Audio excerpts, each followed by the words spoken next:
महाराजांनी या किल्ल्याला विजयदुर्ग नाव दिलेलं आहे. किल्ले पाहताना एक मला शंका आहे, किल्ले एवढे टिकतात कसे काय? तरी पूर्वी हा किल्ला चारी बाजूनी पाण्यात होता, म्हणजे एक खाडी आणि पाठीमागे अरबी समुद्र आहे, हा असा पूर्ण एकत्र होता. आणि तो समोर दिसतो तो पहिला एंट्रन्स.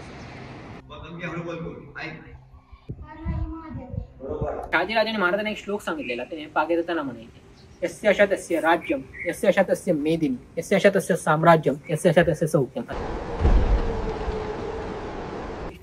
हा एक दगड काढला ही पूर्ण खाली येणार, पलीकडे राहतो पलीकडेच राहतो, आतमध्ये जातो इंटरलॉक एक काढला की सगळे बंद होते. तर दिवस तुमचा सुवर्ण अक्षरात लिहून ठेवण्यासारखा दिवस.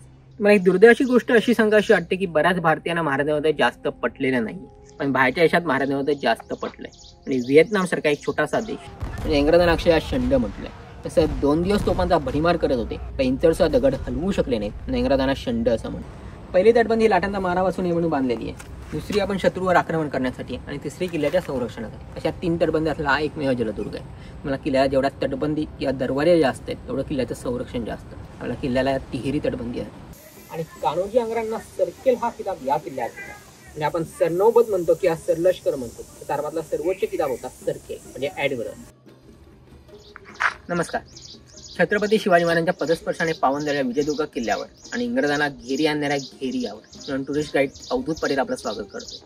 तुम्ही आमच्याकडे येतात, आम्ही तुम्हाला सांगत असतो की किल्ले नेहमी असं रंगून पाहायचे असतात. इकडे घोडे पळत होते, मावळे वावरत होते, तोफांचा गडगडाट होत होता. सेमानीकडे किल्ले पाहिला तर नक्कीच तुम्हाला आनंद घेता येतो. म्हणजे आपल्याला ज्या शिवरायांनी स्वराज्य मिळवून दिलंय, म्हणजे ज्या बघायला त्यांचे लहानाचे मोठे झालो आहोत, त्यांचं मूर्तिमंत रूप डोळ्यासाठी म्हणजे आपण म्हणतो शिवरायांचा 8वावे रूप, शिवरायांचा 8वावा प्रताप, शिवरायांचा 8वावा साक्षेप भूमंडळ. असं मूर्तिमंत रूप असं किल्ले पाहिला तर नक्कीच मला आनंद घेतो. पण आता 1 तास 1.5 तास जो काही किल्ला फिरणार आहोत, तो म्हणजे भाग जरा बाहेर ठेवून एक 16व्या-17व्या शतकातले मावळे होऊन एक तसा वावण्याचा प्रयत्न करा. तुमच्या अंगात वीररस संचारलं पाहिजे, अंगात शारे वगैरे उठले पाहिजे, असं किल्ल्याचं सादरीकरण व्हायला पाहिजे. कारण किल्ले आपल्या ज्ञानात प्रत्यक्ष किंवा अप्रत्यक्षरित्या खूप भर टाकत असतात. तुम्ही जे आमच्याकडे येता ते आम्ही मला सांगत असतो की आजचा दिवस तुमचा सुवर्ण अक्षरात लिहून ठेवण्यासारखा दिवस. तो केव्हा तुम्ही महाराजांचे म्हणजे युगभूषणचे किल्ले होते, किल्ले आणि महाराष्ट्र माध्यम ठेवून काहीतरी आउटपुट घेतला पाहिजे. इतिहासकार गोनी दांडेकर म्हणतात, मी डोळे असून किल्ले पाहू शकत नाही, कान असून किल्ले ऐकू शकत नाही, आणि पाय असून किल्ले चालू शकत नाही. आणि किल्ले नुसते पाहून जायचे नसतात, तर ते अनुभवायचे असतात. पाहणे सोपं आहे, कोणी पण बागेत आपण फिरतोच ना, पण तसं किल्ल्यात नोटीस नाही. किल्ले गाईड करून समजून घेण्याचा प्रयत्न करत आहोत. पण इतिहासकार गोनी दांडेकर म्हणतात त्याप्रमाणे आपण दुसरा टप्पाचं नाव द्या. या तटबंदी मला जिवंत करायच्या असतात, या तटबंदी मला खुणवतात. आम्ही तोफांचा मारा जिंकून मजबूत राहिला, तसं आयुष्यात कुठल्याही संकट आणि डगमगू नका, कुठल्याही टेन्शन वगैरे घेऊ नका. कारण टेन्शन घेऊन कुठलेही प्रॉब्लेम सुटत नाही, उलट ते वाढत जात आहे. आपण किल्ले आणि महाराज माध्यम ठेवून हा संदेश घेऊया. आपला हा किल्ला आहे तो इसवी सन 1195 ते 1205 या काळात शिलार संस्थानाचे राजा भोज यांनी बांधलेला आहे. तो केवळ आतमध्ये भाग आहे. राजा भोज हे मध्य प्रदेशचे, MP चे. त्याने महाराष्ट्रात 11 किल्ले बांधले, त्यापैकी हा एक होता. कोल्हापूरचा जो पन्हाळा किल्ला आहे तो त्यांची राजधानी होती. त्यानंतर 1218 मध्ये देवगिरीच्या यादवांच्या ताब्यात गेलाय हा किल्ला. 1354 मध्ये विजयनगरचे राजा यादव कृष्णदेवराय कर्नाटक त्यांच्या ताब्यात गेला. आणि 1431 मध्ये बहामनी सुलतान अल्लाउद्दीन अहमद शाह यांनी हा जिंकून घेऊन 1490 ते 1526 या कालावधीत बहामनी राज्याचे 5 तुकडे झाले. बहामनी राज्याचे 5 तुकडे म्हणजे आदिलशाही, निजामशाही, कुतुबशाही, बरीदशाही आणि इमादशाही असे 5 तुकडे झाले. यात कोकण प्रांत हा विजापूरच्या आदिलशाकडे गेलाय. आणि नंतर जवळजवळ 125 वर्ष केल्यावर विजापूरचं म्हणजे आदिलशाचं राज्य होतं. आणि साधारणपणे 1656 साली महाराजांनी जिंकून घेऊन नंतर विस्तारीकरण केलं. म्हणजे किल्ला बांधणार 17 एकर 19 गुंठे एवढा किल्ल्याचा परिसर आहे. दर्शनाला छोटा वाटतो, आतमध्ये गेल्यावरची भव्यता तुमच्या लगेच लक्षात येते. मला एक दुर्दैवाची गोष्ट अशी सांगायची वाटते की बऱ्याच भारतीयांना महाराजांमध्ये जास्त पटलेलं नाही, पण बाहेरच्या देशात महाराजांमध्ये जास्त पटलंय. आणि व्हिएतनाम सारखा एक छोटासा देश ज्यांनी अमेरिकेला 1-2दा नाही तर सलग 8 वेळा सरौकी पळ करून सोडलं. त्यांचे मिलिटरीचे सेनापती होते हो ची मिन्ह म्हणून.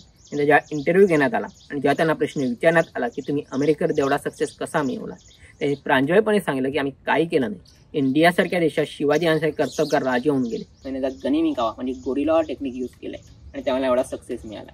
तेवढं बोलून थांबत नाही तर ते पुढे असं बोलतात की मी जेव्हा मरेन आणि जेव्हा माझी कबर बांधाल त्या कबरीला स्पष्टपणे इकडे शिवरायांचा मावळा विसावलाय. एवढं महाराजांना त्यांना पटलेलं, पण आपल्याला तेवढं पटलं नाही.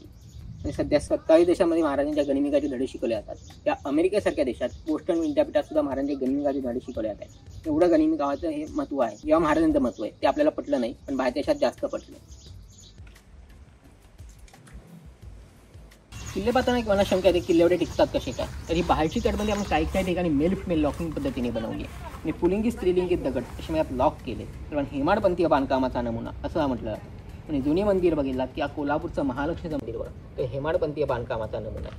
त्यात प्रामुख्याने गुळ, चुना, शिस असं मटेरियल वापरलंय. तर काही ठिकाणी राळ, कात्या, हिरड्याची पानं, चुनखडी असं बाइंडिंग मटेरियल वापरलंय. पावसाचं पाणी वगैरे आज जाऊ नये. पण सगळं पांढरे स्पॉट दिसतात. हे नुसते बुजवलेले स्पॉट नाही आहे, हे सगळं खाडीवरून आक्रमण झालंय आणि तोफगोळे बसून नंतर ते बुजवण्यात आले. 1718 ब्रिटिश गव्हर्नर होते वॉल्टर बूथ आणि 2 दिवस तोफांचा भडीमार केला आणि तोफगोळे बसून नंतर ते बुजवण्यात आले. त्याकडे किल्लेदार होते कान्होजी आंग्रे. त्यांच्या मुलीचं नाव लाडूबाई. त्याच्या याव्यतिरिक्त त्या गडावरची बरीचशी मंडळी बाहेर गेले आणि पावसाचे दिवस होते. तो मुकासुना हल्ला केला. या कवीमध्ये यांनी 4 पंक्ती केल्या. यांचं म्हणणं असं होतं, पाणियातल्या शंडजनांचे बंड पावलेला आहे, विजयवंत गादाला चौकडे विजयदुर्ग घेरिया. म्हणजे इंग्रजांना अक्षरशः शंड म्हटलंय. तसं 2 दिवस तोफांचा भडीमार करत होते, पण इंचरचा दगड हलवू शकले नाहीत. इंग्रजांना शंड असं म्हणतात. त्यांचे अधिकारी डगलस म्हणतात, आम्ही विजयदुर्ग तोफांचे गोळे डागले खरे, तर काही उपयोग झाला नाही. ते आपसाचे बोळे बसतात तसे बसलेत आणि बाजूला लावून पडलेत. एवढ्या किल्ल्याचं वैशिष्ट्य आहे. तर या किल्ल्याची भौगोलिक पार्श्वभूमी समजून घेऊया. ती समोर दिसते आपण शुक नदीची खाडी म्हणतोय. ही वाघोडण खाडी आहे. इकडून 40 किलोमीटर लांबीपर्यंत पसरली आहे. मुंबई गोवा महामार्गावर खारेपाटण म्हणून गाव आहे, तिथपर्यंत गेलेली आहे. समोरचा डोंगर आहे तो राजापूर तालुका रत्नागिरी जिल्हा आहे. हा सिंधुदुर्ग जिल्हा देवगड तालुका आहे. तटाची उंची समुद्र सपाटीपासून सांगितली जाते ती 36 मीटर आहे आणि 27 बुरुज आहेत. 20 बाहेरच्या साईडला आहेत आणि 7 आतमध्ये, 27 बुरुज आहेत. असा तिहेरी तटबंदी असलेला आपला एकमेव जलदुर्ग आहे. आणि खाली पहिली तटबंदी आहे, ही दुसरी तटबंदी आहे आणि तिसरी, आणि ह्याच्यामध्ये एक किल्ला आहे. पहिली तटबंदी ही लाटांचा मारा वाचू नये म्हणून बांधलेली आहे. दुसरी आपण शत्रूवर आक्रमण करण्यासाठी आणि तिसरी किल्ल्याच्या संरक्षणासाठी. अशा 3 तटबंदी असलेला हा एकमेव जलदुर्ग आहे. मला किल्ल्याला जेवढ्या तटबंदी किंवा दरवाजे जास्त आहेत तेवढं किल्ल्याचं संरक्षण जास्त. आपल्या किल्ल्याला तिहेरी तटबंदी आहे.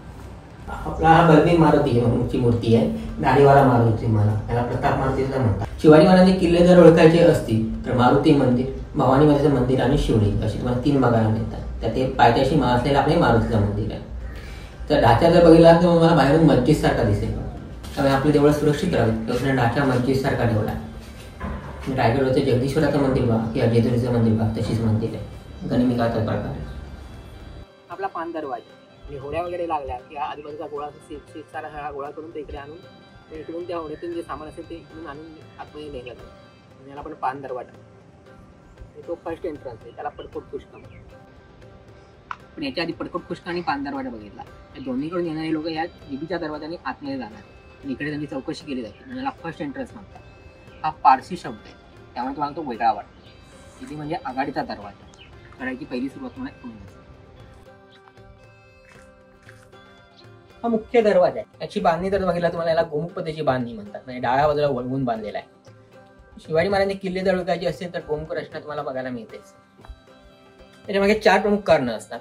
एक म्हणजे शत्रूला पटकन दिसून येईल. शत्रूच्या जिबीच्या दरवाजाने आत आला तो गोंधळ, त्या गोंधळलेल्या दिदावरती आपण त्याला जंगीमधून टिपायचं असतं, म्हणजे गन पॉईंट म्हणून टिपणार आहोत. दुसरं कारण म्हणजे हत्ती घोड्यांचा वेग कमी होतोय. चढणे आणि परत टर्न त्यांची जळसवा दरवाजाला जोरात बसत नाही. तिसरं कारण म्हणजे लाकडी उंडकावून फक्त सरळ आणू शकतो, पाकड्यात आणणार नाही, त्यामुळे तो त्याची जळसवा दरवाजाला बसू शकत नाही. आणि चौथं सर्वात महत्वाचं कारण म्हणजे तो गोळ्यांचा मारा हात तटबंदीला दरवाजा जाऊ शकत नाही. दरवाजा फोडण्याची शक्यता खूप कमी असते. हे सगळे किल्ले मला असेच दरवाजे मिळतात. रायगड बघा, प्रतापगड बघा, जंजिरा बघा किंवा सिंधुदुर्ग असेच दरवाजे. आणि अजून एक कारण म्हणजे ह्याच्यामागे आपण जास्त करून माणसं ही उजव्या हाताची असतात, राईट हँडेड असतात. पण खालून मारा केला की तो तटबंदीला बसणार आहे, आपल्याला नाही दिसत. आणि वरून मारा करणं आपला हा जोरात शिवाय पुढे निमुतावत केल्यामुळे पुढे शत्रू सैनिका कमी बसतो आणि परत आपण वरून आरामात मारू शकतो. आणि ह्या शेवटचा तो गोळा इथपर्यंत आलाय. हा मुख्य दरवाजा. प्रत्येक एवढा मोठा दरवाजा उघडणं शक्य नव्हतं आणि खाली हा छोटा देणगी दरवाजा आपल्याला दिसतोय. दरवाजा आत्ताच नवीन बसवलाय पुरातन विभागात. जुने दरवाजे हे कसे पूर्वी सिझनिंग करून वापरायचे, म्हणजे ऊन वादळ वारा पाऊस जाऊ देणार आहोत, त्याच्यावरती साल पुजली की ते निघून जायचं. ते पूर्ण सागवान लाकूड होतं. हे पण त्यांनी तसंच वापरलंय, पण जुन्या लाकूड जास्तीत जास्त वापरण्याचा प्रयत्न पुरातत्व विभागाने केलेला दिसतोय आपल्याला. इकडून एवढं मोठं लांब लाकूड टाकलं जातं मुख्य दरवाजा बंद करायला. पण आडणं म्हणतो, अडसर म्हणतो, आगळ म्हणतो. इकडून ते टाकलं ना ते पलीकडे जाऊन लॉक व्हायचं. ह्याला आपण देवडी म्हणतो. ही जागा त्यांना तात्पुरता आराम करण्यासाठी. 24 तास तर उभं राहू शकत नाही, तात्पुरता आराम करण्यासाठी हा भाग त्याला आपण देवडी म्हणतोय. आत्ताची वॉशरूम केली जर बघितला तर अशाच असतात. छोटे आणि एसी झाले, मोठे आणि व्हेंटिलेशन जास्त आहे. मग हे जे वरचं लाकूड दिसतंय ते हे आधीचं लाकूड हे होतं आणि आता नवीन त्यांचे बसवले. एवढं लांब लाकूड भाग म्हणतात त्याला. हा वरचा भाग नगारखान्याचा आहे. नगारखाना म्हणजे सनई वगैरे वाजवण्याची जागा आहे. नगरखाना हे मुख्य दळाच्या वरती असतात. किंवा मला पूर्ण किल्ल्याला मेसेज पास झाला होतो, म्हणजे कोणी जन्मलं, कोणाचं आक्रमण वगैरे होणार असेल किंवा कोणाच्या कोणी वारलं असेल तर विशिष्ट पद्धतीने तिकडे वाजवलं जाणार. म्हणजे चांगली बातमी आणि वाईट बातमी तर विशिष्ट पद्धतीने वेगवेगळे सूर निघतात. त्याच्यावरून हा मेसेज पास केला असतो. त्यामुळे नगरखाने मुख्य दळाच्या वरती असतात, बाकी कुठे आढळत नाही आपल्याला. ही सरळ तोफे आपले तोफेचे 2 प्रकार असतात. त्याच्यातले ही सरळ तोफे, म्हणजे त्यात मला रिंग वगैरे काय मिळणार नाही. रिंग याचे बाजू आहेत बघा, छोट्या रिंग असतात, एकदम बाजू मोठ्या कमी आहे मला आढळतात. इकडून पाठीमागून तोफेला वाद दिली जायची. बाहेर बघितलं तर फांजी तुम्हाला दिसल्या. फांजीवर तोफगाडा हा असा आता तोफगाडा असायचा. तो तोफगाडा व्हायब्रेशन मागे येतो. ऍक्शनला प्रत्येक रिएक्शन असते, त्यामुळे ऍक्शननी हा मागे येतो. त्यामुळे तो मागे येऊ नये, जागच्या जागी राहावे, त्यामुळे आपण तिकडे फांजीला उतार केलेला आहे. तो तुम्हाला दिसला असेल. हा लोखंडी गोळा आहे, आपण कुल्फी गोळे म्हणतो. याच्यामध्ये आपण दारू परत ठासून पडणार आहोत. पण ती शिशाने किंवा छानने पॅक केले जाणार आहेत आणि ह्याच्यात एक कुलूप असतं, म्हणून कुल्फी गोळे म्हणतो. हे जाऊन आदळून फुटतात आणि हे तोफेला तोंड दिले जातात तुम्हाला. ह्यात ही तोफा छोट्या आहेत आणि हे गोळे मोठे आहेत, म्हणजे हे मोठ्या तोफेचे गोळे आहेत आपल्याला दिसून येईल. हा दगडी गोळा आहे. तिथून शत्रू आला तर आपण नुसते वरून अंगार सोडणार, तर याला पकडण्यासाठी बाजूला लिहिलं जातं. म्हणजे नुसते वरून अंगार सोडले जातात, ते तोफेत नाही वापरले जातात. तोफेचा हँडबॉम्ब सारखा वापर केला जायचा, नुसता वरून अंगार सोडले जातात. हा खलबतखाना आहे. खलबतखाना म्हणजे गुप्त चर्चा करण्याची जागा आहे, सिक्रेट कॉन्फरन्स करण्याची जागा आहे. आपल्याला खलबतखाने फक्त राजधानीच्या किल्ल्यावर बघायला मिळतात, बाकी कुठे नाही. सध्या दरबाराचा भागा प्रत्येक किल्ल्यावर बघायला मिळतो, पण खलबतखाने फक्त राजधानीचा. आपल्या स्वराज्याची पहिली राजधानी राजगड आणि दुसऱ्या नाही रायगड, तिकडे तुम्हाला खलबतखाने बघायला मिळतात. महाराजांनी 1664 साली आरमाराची स्थापना या किल्ल्यावर केली आहे. ह्या आरमाराच्या राजधानीचा किल्ला, नेव्हीच्या कॅपिटलचा फोर्ट आहे. इकडे आपल्याला खलबतखाना बघायला मिळतो. त्या दगडांना डोळ्यांना असणारी बारीक बारीक छिद्र आहे, म्हणजे एकदम पोरस दगड आहे, त्यामुळे आतमध्ये आवाज घुमतोय. बाहेर लाकडी दरवाजा असणार आहे, बाहेर जाऊन पहारेकरी उभे केले जायचे आणि मग आतमध्ये चर्चा चालू असायची. चर्चा चालू असताना जवळपास कोणाला फिरकू द्यायची नाही. आणि आता आपले देवळं बघा, ते गोलाकार असतात, पण आवाज वगैरे काही घुमत नाही. त्याला दगडांची रचना व्यवस्थित. तुम्ही जर विजापूरचा गोलघुमट बघितला असेल किंवा गोळेकोंडा जर किल्ला बघितला तिकडे असा आवाज घुमतो, तर इकडे पण आतमध्ये आवाज घुमतो. काही लाईट नाही, माईक सिस्टीम नाही, हळूदार बोललेलं क्लिअर ऐकू केलं पाहिजे, हा उद्देश आहे. आणि महाराजांना त्याही कळलं की आपल्या समुद्रावर जागता पारा हवा, आणि महाराजांनी स्वतःचा असा आरमार निर्माण केला. ते मराठी आरमाराचे जनक या फादर ऑफ इंडियन नेव्ही असं शिवाजी महाराजांना म्हटलं जातं. आणि कान्होजी आंग्रांना सर्केल हा किताब या किल्ल्यात होता. आणि आपण सरनौबत म्हणतो किंवा सरलष्कर म्हणतो, तर धर्मातला सर्वोच्च किताब होता सर्केल, म्हणजे ऍडमिरल. राजाराम महाराजांनी त्यांना 1698 साली सर्केल हा किताब दिलाय, त्यामुळे त्यांच्याकडे पूर्ण कोकण प्रांत देऊन टाकलाय. आणि कान्होजी आंग्रांचा समुद्र एवढा वचक होता की इंग्रजांना जमिनीवरची मगर आणि पाण्यातला शार्क याच्याशी कम्पेअर करायचे, त्यांचा वचक होता. तर इंग्रज, पोर्तुगीज जर त्यांची जहाज आपल्या समुद्रातून फिरणार आहे, पण त्याकडून दस्तक म्हणजे टोल वसूल करायचं. जर त्यांनी जो दस्तक दिलेला नसेल, त्यांची ते जहाज असेल किंवा जहाजाची मालमत्ता असेल, त्यामुळे जप्त करून इकडे आणून ठेवायचं, तेवढ्यांचा वचक होता. आणि समुद्रातलं प्रतिशिवाजी असं म्हटलं जातं कान्होजी आंग्रा. त्या पायऱ्या उंच सगळं एवढ्याच ठेवल्यात कारण गेला इंग्रज, पोर्तुगीज जर त्यांच्या जास्त डोळा होता. आपल्या मावळ्या सह्याद्रीतल्या आहे त्यांना सगळ्यात खास करून त्यांचा सराव, त्यांना किल्ला पटकन जिंकला आणि किल्ला जिंकण्याचा इंग्रज पोर्तुगीज त्रास होता, तेव्हा ह्या पायऱ्या उंच सगळं ठेवल्या. प्रत्येक दगड बघा त्यांनी मोजून मापून बसवलाय. हा लांबी, रुंदी, उंची वेगवेगळी आणि वन शेपमध्ये, एक शेपमध्ये एक पण दगड. इंग्रजांना त्रास हा होता, आपल्या त्रास हा. तुम्हाला जर संपूर्ण तटबंदीवर जर फिरायचं असेल, हा खालून रस्ता आहे, म्हणजे तिकडे आपल्या दारुगोळ्याचा कोठार आहे, तुम्हाला घोड्याने दारुगोळा घेऊन येते आणि इकडून प्रत्येक बुरुजात टाकत जाणार आहे. असे 20 बुरुज आहेत बाहेरच्या साईडला आणि आतमध्ये 27 टोटल बुरुज आपल्या किल्ल्यात. हा टेहाळणी बुरुज आहे. टेहाळणी म्हणजे पाहणी करणे. खाडीवरचं आक्रमण पाहण्यासाठी सर्वात उंचावर बांधलेला बुरुज, आपण वॉच टॉवर म्हणतो. त्याच्या खिडक्या आता मुद्दाम उंच ठेवल्या आणि इकडे तुम्हाला तिहेरी तटबंदी स्पष्ट दिसते, पहिली, दुसरी आणि तिसरी, आणि खाडीचा जास्तीत जास्त भाग दिसतो. आपल्याला लांब शत्रूला आपण खाली निरोप देणार आहोत, त्यामुळे तेवढा पण त्या तोफात तयार ठेवायचे. अशी मला जे फांजी सांगितलं त्याकडून दिसते बघा तुम्हाला.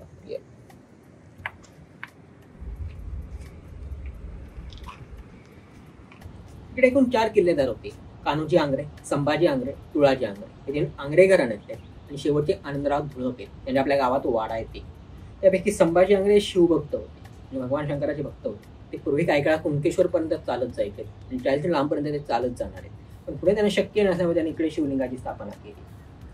त्यांना इकडून असा दृष्टांत मिळालेला, म्हणजे स्वप्न पडलेलं, इकडून तिकडे 2 तोफगोळे एकत्र एकाच ठिकाणी जाऊन पडणारे. इकडे शिवशंकर स्वयंभू प्रकट होणार आणि इकडे त्यांनी 2 तोफगोळे डागले, ते 1.5 किलोमीटर अंतर जाऊन पडले आणि मग त्यांना रामेश्वर देऊळ बांधायला सुरुवात केली. आता जाताना उजवीकडे लागेल तुम्हाला, ते पूर्ण पाषाण खोदून त्यांच्या काळात देऊळ बांधायला सुरुवात झाली. तिकडे त्यांची समाधी सुद्धा आहे. भिंतीची चित्रशैली सुद्धा बघायला मिळेल. आणि आनंदराव धुळपाणी पोर्तुगीज संतान नावाचं जहाज होतं. त्या जहाजाने उठलेली मोठी घंटा सुद्धा आहे त्या मंदिरात 1791 साली रामेश्वर मंदिरात. पूर्वी हा किल्ला चारी बाजूनी पाण्यात होता, म्हणजे खाडी आणि पाठीमागे अरबी समुद्र आहे. हा असा पूर्ण एकत्र होता. आणि तो समोर दिसतो तो पहिला एंट्रन्स. कारण पटकुट खुष्क म्हणतो, म्हणजे खुष्कीचा मार्ग आहे जमीन करून येणार. त्या बाहेर जायला मला पाणी होतं. स्टॅच्यू दिसेल किंवा स्क्रीन दिसते बघा ब्लॅक कलरमध्ये, त्या साईडला मला पाणी होतं. म्हणजे जास्त खोल पाणी होतं, कालव्या टाईप पाणी होतं. त्यामुळे येण्या जाण्यासाठी लाकडी पूल असायचा आहे. तो आपण दिवसभर चालू ठेवणार आहोत आणि रात्रीचा काढून टाकणार आणि रात्रीच्या किल्ल्याचा अंबर तोडून टाकणार आहोत. आणि पुरी सूर्याच्यानंतर किल्ल्याचे दरवाजे बंद केले जायचे. तो नियम इकडे काटेकोरपणे पाळला जाणार. त्या चारी बाजूने पाण्याने घेरलेला असं म्हणतात. त्यावेळेचं नाव होतं घेरिया. मी मगाशी म्हणालो इंग्रजांना घेरी आणणारा हा घेरिया. ते त्यामुळे शिवाजी महाराजांनी जेव्हा किल्ला जिंकला 1656 मध्ये, त्या विजय संवत्सर नावाचं वर्ष चालू होतं. त्या वर्षात जिंकून घेऊन बांधकाम चालू केलंय. म्हणून महाराजांनी या किल्ल्याला विजयदुर्ग नाव दिलेलं आहे. हे दारुगोळ्याचं कोठार आहे. शत्रूचा मुख्याला दारुगोळ्याच्या कोठारावर असतो. तर लाकडी छप्पर असतं तर दगडी जळून गेलं असतं, म्हणून दगडी छप्पर ठेवलेलं होतं. त्याच्या स्लॅट आहे. दगडी छप्पर असेल असं शक्यतो कमी बघायला मिळतात, पण आपल्या किल्ल्यातून पूर्णपणे दगडी छप्पर. याच्या सुद्धा आतमध्ये डबल भिंत, आतून आणि बाहेर अशी डबल भिंत. म्हणजे आपण राळ, कात्या, हिरड्याची पानं, चुनखडी असं बाइंडिंग मध्ये वापरतो. पावसाचं पाणी वगैरे आत जाऊन वॉटरप्रूफिंगसाठी. त्यावेळेचं वॉटरप्रूफ अजून सुद्धा आता एवढं पाणी जात नाही. पाऊस पण सुद्धा तुम्ही बघू शकता आतमध्ये जाऊन. आता ही तटबंदी व्हायची जाड बांधून. एवढ्या जाड तटबंदी म्हणून किल्ले व्यवस्थित राहिलेत. आता शत्रूच्या एका भटक्यात ते पडून गेले. महाराजांनी आपल्या मावळ्यांची जरी मातीची बांधली, छप्पर एक कौलारुक्या नावाच्या झावळांची केली. त्या गवताच्या गणेने शाखा आहे.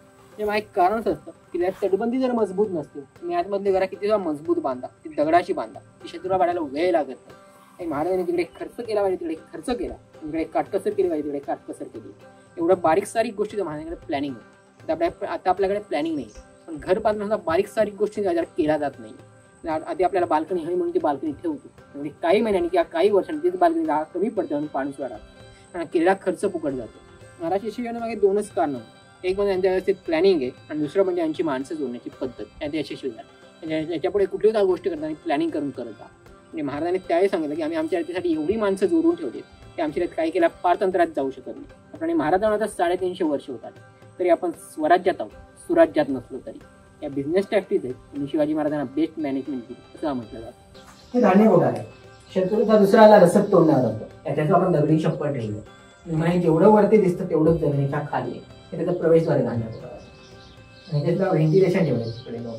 त्या पण आजूबाजूच्या गावातल्या धान्य गोळा करून मोठ्या कल्पनेने समुद्रात आणलं जाणार. छोट्या नौकांनी इकडे आणलं, इकडून आपण ते धान्य कोठार टाकलं जाईल. म्हणून धान्य कोठार जवळ ठेवली बाजूला. तर जयदुर्गाच्या आजूबाजूला मोठे मोठे दगड मुद्दाम टाकलेले असतात. त्यामुळे पहिलं कारण म्हणजे लाटांचा डायरेक्ट किल्ल्याला होतो. दुसरं कारण म्हणजे शत्रूच्या बोटीत जवळ येणार नाही, तर दगड आपण फुटणार आहे. आणि तिसरं म्हणजे या दगडात मला ते व्हाईट दिसतंय, ऑयस्टर्स आहेत, धार असते बघा, शार्प असतात. त्या शत्रू चालत पण येणार नाही, तर त्यांचे पाय कापले जात आहेत. तर हे दिसू नये म्हणजे त्याच्यावर दगड असणार इकडे दुसरा, आणि शत्रूला कळणार नाही इकडे मार्ग आहे. दगड असल्यामुळे बाहेरून किल्ल्याचाच भाग वाटतो. आपण ते फक्त धान्यांना काढून ठेवायचे, मग धान्यामध्ये नेलं जाईल. हे सुद्धा मूळचे खडक आहेत. ओरिजिनल खडक वन पीस आहे, अखंड दगड. त्याच्यावरती बांधकाम आहे तुम्हाला. ते आपण मधले दोन दगड किंवा थोडे क्रॉस दिसवतो, म्हणजे वरचा पेशंट तुम्हाला डिवाइड होईल. हा इकडे जातो, वरून आता एवढा पेशंट म्हणतात ते खाली यायला पाहिजे, ते खाली येणार नाही, पेशंट डिवाइड होतो. हा पुढे बुरुज आहे. तो बुरुज युद्धाच्या दृष्टीने महत्वाचा बुरुज असल्यामुळे आपल्या मावळ्यांकडून दारुगोळा येता असतात आणि दारुगोळ्याच्या पोटाला बाहेर जवळ येतो. तसं आता आपलं सायन्स काय म्हणजे मला बाहेर गार वाटलं पाहिजे, आतमध्ये त्याला गरम व्हायला पाहिजे. इकडे तसं नाही, इकडे मला गार वाटतं कारण हे शिवकडे भुयारी मार्ग आहे. पुन्हा मुंबईकडचे भुयारी मार्ग बघ, मला आतमध्ये गरम, लाईट यायला लागते, पंखे लावायला लागतात, त्याच्या काय बोम मारते मीठ वाचवा, त्या उद्देशाने पावलं नाही. महाराजांना बारीक सारीक गोष्टी द्यायच्या आपल्या मावळ्यांकडून दारुगोळा घेऊन येता असतात. उष्णतेने दारुगोळा टाकून तो फुटू शकतो किंवा सफोकेशन होऊ शकतो. आणि क्रॉस व्हेंटिलेशन ठेवणे, हवा येते तिकडे तुम्हाला पुढे पास होतो.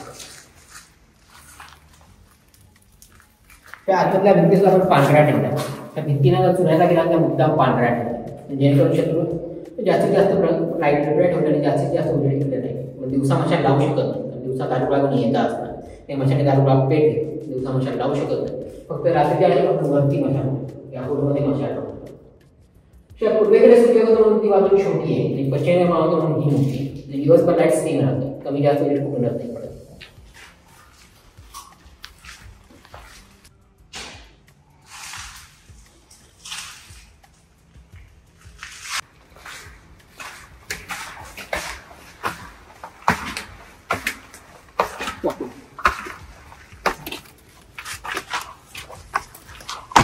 पण मगाशी पहिला तो वॉच टॉवर होता, हा अटॅक टॉवर आहे. हा युद्धाच्या दृष्टीने महत्त्वाचा बुरुज आहे.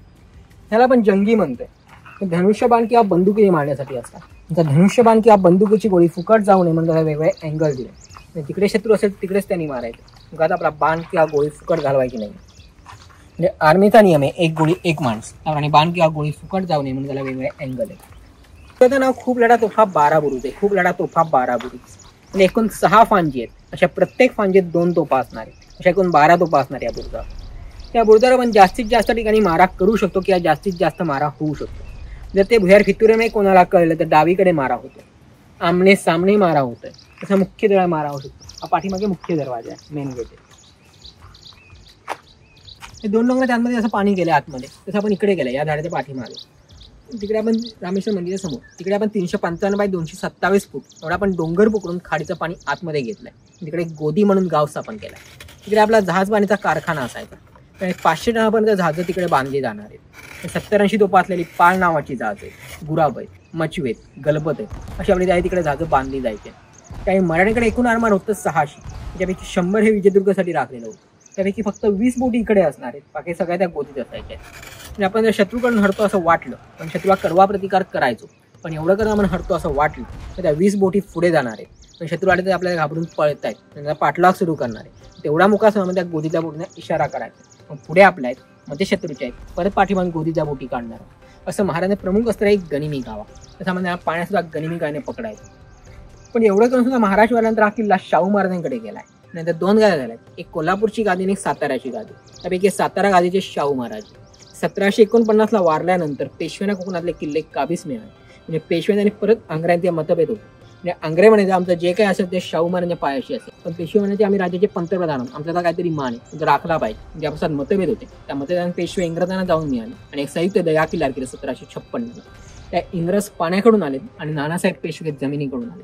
असं दुहेरी युद्ध एकाच वेळी लादल्यामुळे इकडचे त्यावेळेचे किल्ले जाते तुळाजी आंग्रे त्या युद्धात हरले आणि नंतर हा किल्ला इंग्रजांकडे गेला. इंग्रजांनी इकडच्या 250 तोफा लुटल्यात, जवळपास 10 लाखाचा खजिना लुटलाय, 7 महिने किल्ल्याची लूट केली आणि 7 महिन्यानंतर रिकामा किल्ला पेशव्यांकडे दिलाय. म्हणजे आपलीच लोक आपल्या देशाला कशी कारणीभूत ठरतात त्याचं उत्तम उदाहरण म्हणजे विजयदुर्ग किल्ला आहे. आरमार सुद्धा पूर्णपणे नष्ट झाले. तुळाजी आंग्र्याने नष्ट केलं. आपली जाते खालून पसरट फ्लॅट असतात आणि इंग्रज कोर्टाने जाते खालून निषेप असतात. आपला आरमार त्यांच्या हाती लागलं असतं तर परत आपल्या विरोधात वापरू शकत होते. म्हणजे पूर्णपणे नष्ट केले. पेशव्यांचे किल्लेदार होते धुळप म्हणून, त्यांनी ते परत निर्माण केले. तुम्हाला हा बुरुज जिंकला की डायरेक्ट किल्ल्यात प्रवेश मिळणार. इकडे होता की स्टोन लॉकिंग टोन. या की स्टोन हा एक दगड काढला हे पूर्ण खाली येणार. पलीकडे राहतो पलीकडेच राहतो, आतमध्ये जात नाही. इंटरलॉक आहे, एक काढला की सगळं बंद होतं.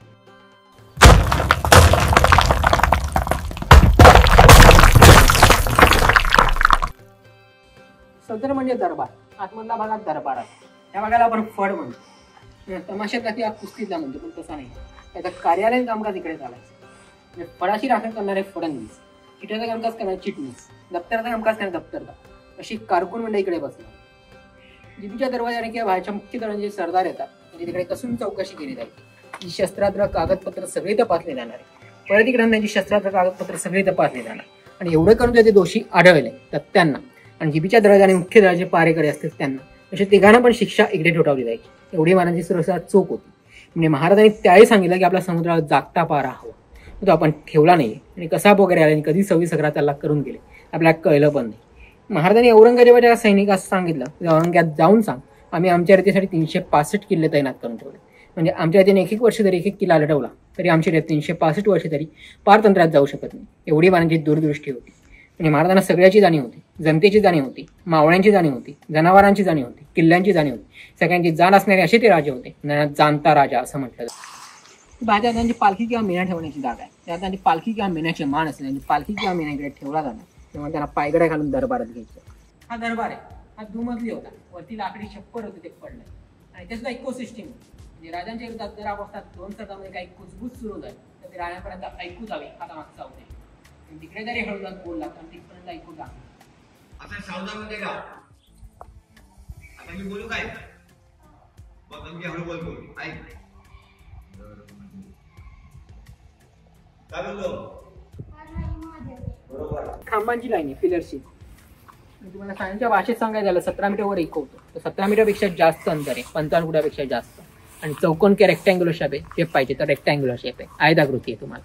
मला मगाशी सांगितलं मेल फिमेल लॉकिंग, त्याला फिमेल दगड आहे, ते असा रॉड असलेला दगड येतोय, मग तो फिट बसतो आणि आपण गोळतून आणि पॅक करणार आहोत. मला हे बाहेरच्या तळमध्ये आपण काय ठिकाणी असे दगड बसवतो आणि बाहेरच्या तळमध्ये मला जेवढी मजबूत तेवढे किल्ले मजबूत आहेत. बाहेरच्या तळमध्ये काय ठिकाणी असे दगड बसवतो. तसे दारुगोळ्याच्या कोटाराच आहे, त्याच्यामुळे दुसरा एल शेप येतोय आणि तो एकमेकात अडकतो. हे असे इंटरलॉक होतात म्हणून बांधकाम मजबूत आहे. ही घोड्यांची पाग आहे, म्हणजे घोडे बांधण्याची जागा आपण तबेला म्हणतो. ती दरबारी जवळ एवढ्यासाठी ठेवली कारण बाहेरचे सरदार आले, त्यांची सभा संपली की आपले घोडे घेऊन बाहेरच्या बाहेर गेलं. त्यांना मला किल्ला कळता कामा आहे दरबारच्या जवळ.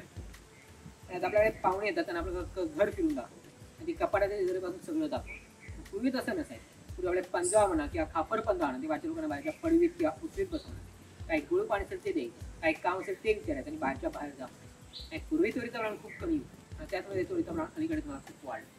त्याच्यामुळे अजून एक कारण असं असतं, ठेवणीतले म्हणजे रिटर हॉर्सेस राजे गडा असते, आपण गड हरतो असं वाटलं तर राजे ते ठेवणीतले घोडे घेऊन मागच्या चोर दरवाजाने गडाबाजूला जाऊ शकतात, दरवाजा जवळ ठेवलेले. आणि महाराजांकडे 60% घोडदळ होतं आणि 40% पायदळ होतं. महाराजांनी औरंगजेबाच्या पत्रात लिहिली, आमच्या सह्याद्री साधी कल्पनेतले घोडे नाचू शकत नाही, तर अति उंच लांबची गोष्ट. औरंगजेब आलेला 3.5 लाखाची फौज, परत तो काहीच नेऊ शकला. तो सुद्धा होता मेला नगरला. अफजल खान सुद्धा तेवढीच फौज घेणार आहे, पण त्याला होता जावळीच्या खोड्यातून सगळं लुटलं, त्याला होता मारलं. एवढ्या महाराज शांत नाही बसले तर महाराज ती पन्हाळ्यापर्यंत जिंकत गेले. शेजारी पालकर सुद्धा विजापूरचा अर्धा पाल जवळपास जिंकत गेले. म्हणजे घोड्यावर त्या म्हणजे शक्य झालं. हत्ती उलट असेल तर शक्य झालं, हत्ती चालणार कधी आपण युद्ध जिंकणार कधी, हत्ती असेल तर शक्य झालं. तर अशा प्रकारे ही आपल्याला आता घोड्याची पागा दिसत आहे. शहाजीराजाने महाराजांना एक श्लोक सांगितलेला, त्याने पागे देताना म्हणायचे, यस्य अशा तस्य राज्यम, यस्य अशा तस्य मेदिनी, यस्य अशा तस्य साम्राज्यम, यस्य अशा तस्य सौख्यम, असा तो श्लोक होतो. यांच्याकडे घोडे आहेत, त्यांचं ऐश्वर साम्राज्य सौख्य नेहमीच वाढीच लागतं. त्याप्रमाणे महाराजांनी ते वाढीस लागलेलं आहे. काय आपल्याला माडीचा भाग, माडी म्हणजे राणीमान किंवा राणीवसा म्हणतो. आता आपण आतमध्ये जाऊन राणीवसा कसा होता त्याची माहिती घेऊ. हा राणीमाल आहे, राणीवसा. हा विजापूरकर असलेला पुरावा देतात, आदिलशाच्या काळात बांधलेला. कारण बांधकामामध्ये लाकूड वापरण्याची पद्धत, कन्सिल पद्धत आदिलशाच्या काळात होती. आपल्याला तशी नाही. तर 3 मजले, हा 3 मजले, खालचा तळमजला आणि वरती 2 मजले, असा 3 मजले. तिकडे आपल्या राण्याची अंघोळ वगैरे झाली, पाठीमागे हौद, त्या हौद्याला पायऱ्यातून खाली जाणार, कळशीने पाणी काढून वरती आणणार, म्हणजे तुळशीला आणणार. तुळशी आणण्याची उंची जर बघितला तर त्यानुसार आपल्या स्त्रियांची उंची असते, हे लगेच लक्षात यायचं.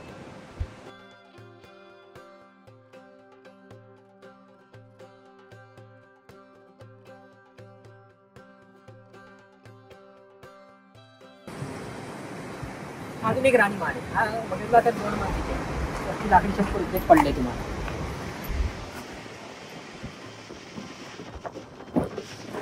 इकडे ते टॉयलेट आहे त्यावेळेचं.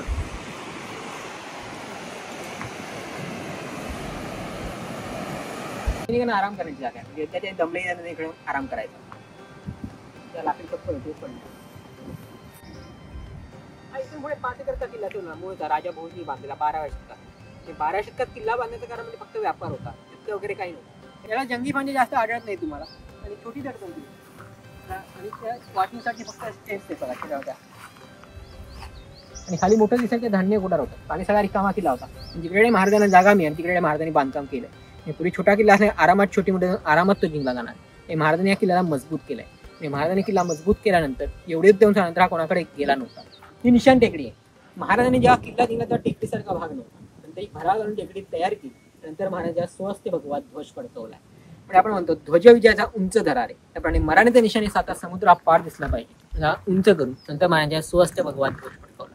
आणि महाराजांनी स्वहस्ते भगवे ध्वज फडकवलेले 2च किल्ले, एक म्हणजे तोरणा आहे आणि दुसरा म्हणजे विजयदुर्ग आहे.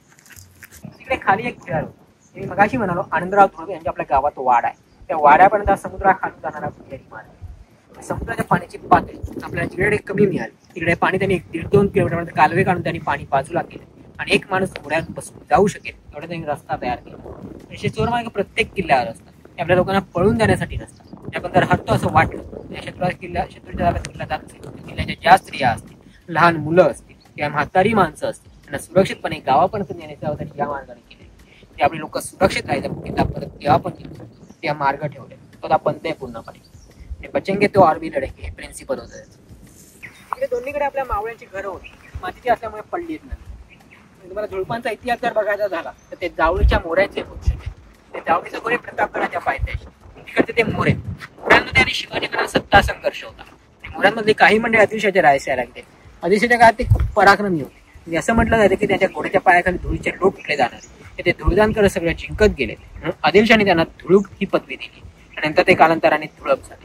शिवाजी महाराजांनी किल्ले जर ओळखायचे असेल तर मारुती मंदिर, भवानी मंदिर आणि शिवलिंग अशी तुम्हाला 3 बघायला मिळेल. ही त्यांची शक्तीस्थानं, स्फूर्तीस्थानं किंवा बलस्थानं असतात. मूर्ती ही महिषासूर मर्दिनीची आहे. बाजूला 2 छोटे छोटे राक्षस आहेत, एक पाषाणी मूर्ती आणि चतुर्भुज मूर्ती आहे. मंदिराचा गाभारा 40 चौरस मीटर आहे. एकूण 3 सभा मंडप आहेत.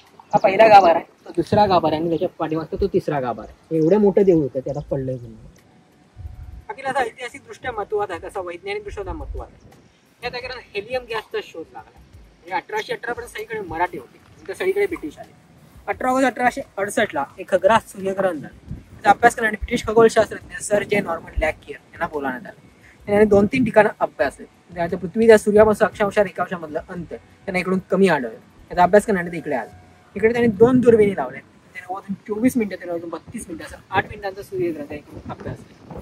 त्याला सूर्याभोवती 2 स्पेक्ट्रा सापडत आहेत, एक हायड्रोजनचा आहे आणि एक सोडियमचा आहे. अजून एक वेगळा येलो कलरचा स्पेक्ट्रा सापडला.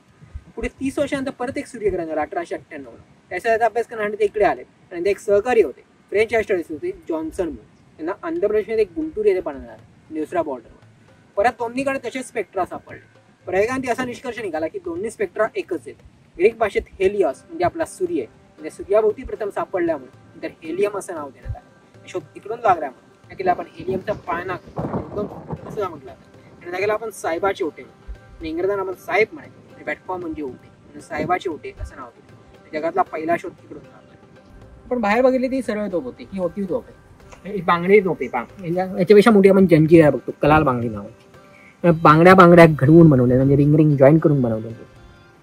म्हणजे आपल्याला जेवढा तो गोळा टाकायचा त्याप्रमाणे पहिली दारू ठासून बनणार. म्हणजे थोडा गॅप राहील असा तो गोळा टाकणार नाही. त्याचे छोटे कुल्फी गोळे असतात, त्याच्यात आपण परत दारू ठासून बनणार. तर शिशाने कॅचराने पॅक केले जाणार आहे आणि त्याला कुलूप लावून मग ते तोपेला तोंडे गेले जातात. पाठीमागून तोपेला वाद दिली की दारू पेटत येऊन मध्ये गॅप असल्याने तो गॅस कोंडणार. कोंडल्यामुळे प्रचंड ज्वाळा निर्माण होतो, प्रेशर निर्माण होतो. त्या प्रेशर निर्माणात तो गोळा पुढे स्पीडने जात आहे. त्याच्यामध्ये राऊंड असल्यामुळे ह्याच्यात फिरत जाणार आहे. स्पायरल मुवमेंट मिळते, ॲक्युरेसी मिळते, ॲक्युरेट बसतो टार्गेटवर आणि जास्त डॅमेज सुद्धा करतोय. हेच टेक्निक आपण सध्या रायफलमध्ये वापरतोय. जिकडे आपल्या विचार करण्याची क्षमता संपते तिकडून माऱ्यांच्या विचार करण्याची क्षमता चालू होते. ही तोफीची बुच आहे. म्हणजे पावसाळ्यात आपण तोफा वापरत नाही आणि त्या गंजू नाही किंवा काही होऊ नये म्हणजे तोफीच्या पुढे बसवायचे. या बुचावरून मला तोफेचा आकार केवढा असेल ते कळत. एवढ्या मोठ्या साईजचे तोफे होत्या त्या इंग्रजांनी नेलायचं.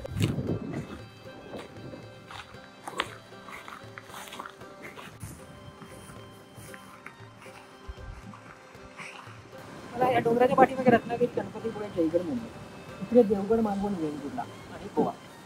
पोर्तुगीज आले तर ते गोव्याकडून येतात, डच आले तर वेंगुर्ल्याकडून येतात आणि इंग्रज आले ते मुंबईकडून येतात. मला समोरचा डोंगर दिसतो तो पोखरला आहे. किल्ल्यासारखा फक्त आकार दिलाय. हसवा किल्ला म्हणतो की हा डमी फोर्ट म्हणतो. तो किल्ला जिंकला, या किल्ला नेहमी सोडतो. पहिला हल्ला तो तिकडे करणार. तिकडे त्यांनी बऱ्याच वेळा तोफा लागल्यानंतर ना काही प्रतिसाद मिळायचा नाही. तेवढ्या वेळात आपण इकडे सावध होऊन जाणार, त्याने ते परतवून लावणार. खालच्या भागात खंडक आहे, चिलखत तटबंदी म्हणतो की चिलखत बुडूच नाही. या तटबंदीला खाली होल, त्या होलच्या भरतीच्या समुद्राला पाणी आतमध्ये घेणार. खाली आता पाणी असतं. आपण तोप करणाऱ्या गोलंदाज किंवा कोपशी म्हणतो. तोफेचा हा प्रचंड बाहेर पण येण्याची शक्यता असते किंवा शारीरिक जाण्याची शक्यता पलीकडे सगळीकडे तोफारे चालतात. तोफेला बदली दिली तिकडे पाहायला पण त्यांना जागा नसतात. ते खाली खंत घालतात, पाण्यात येऊन उडी मारणार. तोफा असल्यापर्यंत पाण्यात दबा देऊन बसायचे. तोफा सुटला ते बाहेर येतात, तो प्रचंड गरम होतो.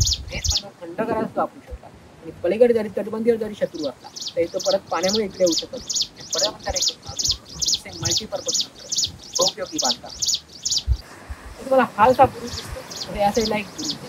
त्या बुरुजापासून एक 150 मीटर अंतर सोडून 500 मीटर लांब आणि 5 मीटर खोल अशी एक पाण्याखाली भिंत बांधली. म्हणजे मला एक कारण एवढंच आहे, इंग्रज पोर्तुगीज यांच्या बोटी खालून व्हीशेप होते, आपल्या खालून फ्लॅट पसरट होते.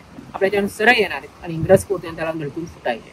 त्या शोध अलीकडेच लागला आणि 1989 ला लागला. आणि मेटा मिस्टिगोडाची गुपचूप म्हणून साहेब आहेत, त्यांना पोर्तुगीजांची पत्र आढळली आणि पोर्तुगीज इंग्रजांना मदत केली. आणि त्यात असं लिहिलंय की विचित्र अशी काही भूताट किंवा अद्भुत आश्चर्य आहे ज्यामुळे आमची 2-3 जहाजं बुडाली. त्या खाडीच्या आत पूर्णपणे स्कुबा डायव्हिंग सर्वेक्षण केलं आणि त्यांना ती भिंत आढळली. भिंत म्हणे नुसते दगड रचले, गोळ चुन्याचं बांधकाम नाहीये तिकडे. खाडीच्या एंट्रन्सला मुद्दाम टाकलं. आपल्या समुद्रातून आक्रमण होणं अशक्य. त्यांना किल्ला जिंकायचं खाडीतच जावं लागतं. खाडीत प्रवेश करतात त्यांची 1-2 जहाजं तरी फुटली पाहिजे आणि खाडीच्या एंट्रन्सला मुद्दाम टाकली. त्यांना किल्ला होता मध्यवर्ती ठिकाणी बांधला. रत्नागिरी जवळ सिंधुदुर्ग जवळ आहे खाडी पण येणार आणि कोल्हापूरच्या पायथ्यावर शत्रूला जर इकडे वचक बघता ना शत्रू आरामात खाडीपणी मिळून गेला तर कोल्हापूर जिंकायला वेळ लागला तर वचक कसा एवढ्या किल्ला मध्ये ठिकाणी बांधलाय. हा पाण्याचा तलाव आहे. एवढे मोठे प्रचंड तर आपण नळदुर्ग, देवगिरी, रायगड या किल्ल्यांवर बघतो. हे पूर्वी असा कात्रज ते शनिवार वाडा असं दगडीच्या आणि पाणी घेतलं जायचं. ते आपण नहर असं म्हटलं जातं. त्याच्यात इनलेट आणि आउटलेट असतात. वरती छोटे छोटे होल दिसतात. हे पावसाचं पाणी आतमध्ये साठवलं जाणार आहे. इकडे फिनिशिंग संपत आहे. खालचा काळा भाग दिसतोय. तिथपर्यंत पावसाचं पाणी साठवलेलं असायचं आणि पूर्वी हे धुतले जाणार आहेत. कारण इकडचंच पाणी आपण या पायऱ्यानी वरती आणून या छोट्या अवधात उतरवत आहोत घोड्यांना पिण्यासाठी. हे माती वगैरे साठून घोड्यांना काही इजा वगैरे होऊ नये म्हणजे हो धुतले जायचे. त्यामुळे आउटलेट असायचं. ते आउटलेट ओपन असल्यामुळे पाणी शिल्लक नाही आतमध्ये. आणि वरती छोटे छोटे चौकोन दिसतात. जर आपल्या मावळ्यांचा चढण्याचा सराव केला जायचा आहे आणि जरी तो पडला तर तो पाण्यात पडणार आहे. त्या वरचा भाग आपण बुळबुळीत ठेवला आहे जेणेकरून त्यांचा तो सराव यशस्वी व्हावा. रेन वॉटर हार्वेस्टिंग आहे. पायऱ्यांवरती आपण या अवधात उतरणार आहोत प्यायला पाणी.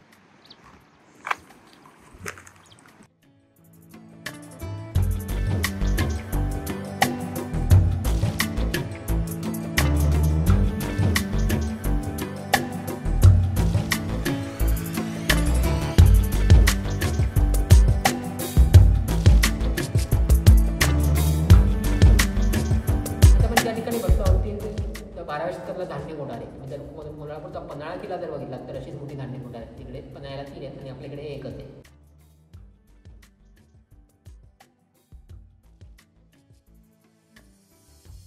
त्याला आपण फांजी म्हणतो. त्यात तोपगाडा असतो. तो तोपगाडा व्हायपेक्षा मागे येतो. मागे येऊ नये म्हणून याला उतार दिलेला स्लोप दिला. त्याला आपण दुर्गरचना म्हणतोय. आणि समजावून घेणं आपल्या खूप महत्त्वाचं असतं.